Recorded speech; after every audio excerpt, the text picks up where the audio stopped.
Neelamji, after the judgment, what have you decided, and are you satisfied with the judgment? Especially the judgment really disappointed us tremendously. We were totally shattered when the judgment came because we definitely did not expect this judgment, especially after the conviction by the three courts, that is the trial court, high court, and the Supreme Court. The judgment was a shock and nothing else. The only thing I could say, what I could make out of the judgment was that it is freedom at 60 crore for answers. I've given 18 years of my life to ensure that I get justice for my children, to ensure that public spaces are safer, but I have failed miserably today. So now we're only waiting for a detailed judgment, a copy of the order, which is still not come. We have to read the judgment and then see what are the scopes for it to go for a review.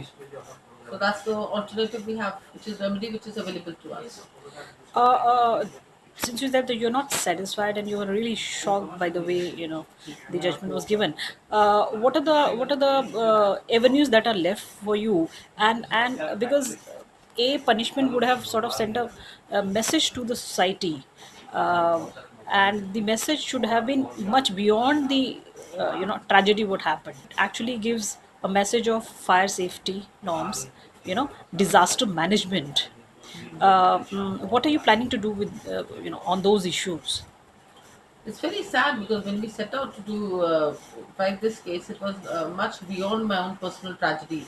Because this was not only restricting myself to getting justice, and we also at the same time we'd also, approached the government to bring in a law to deal with man-made mass disasters and to ensure that public spaces are safer. So we expected that this judgment would set up a precedence and it will act as a deterrent for the corporate sector who are running these multiplexes, the hospitals, and the shopping malls.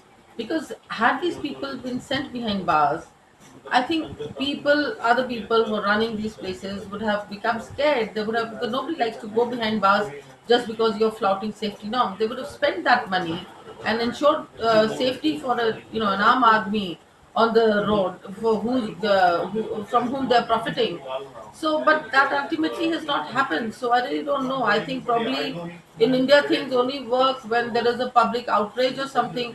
Like it's happened in case of Nirbhaya, there was a public outrage. The laws changed.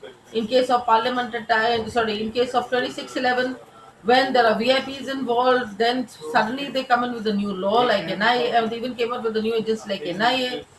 And I think something like this probably a fire is there in a place like where probably Supreme Court or in the Parliament. Probably that's the time these people will wake up to realize that fire safety is an important issue.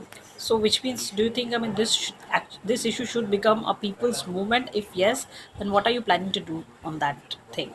I strongly feel that this issue is something that does involve each one of us. We are all sitting on an atomic bomb. One Upal happened in '97. After that, we've seen many more of us. We saw a fire in Victoria Park in Meerut. We saw Carlton Tower. We saw Kumbakonam school fire tragedy. And we saw AMRI hospital where 90 people died.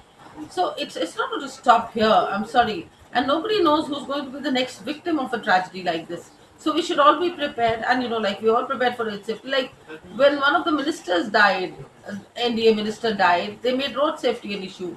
Why is fire safety not being made an issue? Is it because ordinary people are dying there?